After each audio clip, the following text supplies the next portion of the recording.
A day in my life as a feeling content creator, mapapasabi ka na lang talaga ng, ay, feelingera. Paalis na nga ako sa mga oras na yan at dito nga napadaan ako. Flex ko nga lang pala yung pamangkin ko dito na maagang pumanaw. Dito nga pala siya nilibing dito sa St. John Cemetery. At sa mga oras na yan ay nasa school na nga ako naglalakad para mag-observe. Ayan, dito nga muna ako sa labas habang hinihintay ko yung RT ko. And then fast forward, nandito na nga kami sa Mystical para manood ng celebration ng buwan ng wika. Flex ko nga pala itong mga kasama ko, sina Ma'am Juvie and Ma'am Charlotte. Ayan, nahihiya si Ma'am Charlotte. Pagkatapos nga ng prayer at flag ceremony, heto at nagsimula na nga sumayaw ang mga chikiting. O, diba? Ang gagaling nilang sumayaw.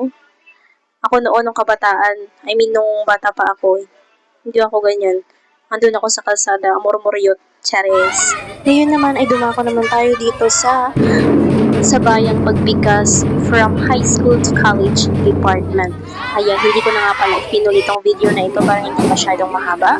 And then, ayan nga, may kanya-kanya silang strategy kung paano nila i-perform ang kanilang performance sa sabayang pagbigkas. So, congratulations sa lahat ng mga participants and good luck bukas kung ano yung magiging result.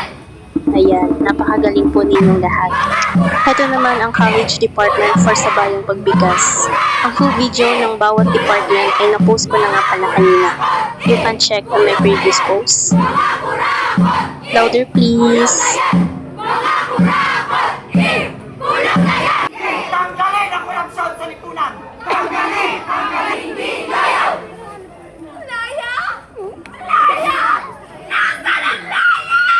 Hindi mo ba alam? And then, ito naman is yung mga participants pagdating sa spoken poetry. Life update. Nagugutom na po kami. Chares. Itong isang ang kasama namin is natutulog na siya, guys. Inaantok na daw. Yung video ng katutubong sayaw nga pala, na-upload ko na rin kanina. You can check na lang po dun sa profile ko. And then, eto nga, at katatapos na nga ng event, nagpipicture na nga sila.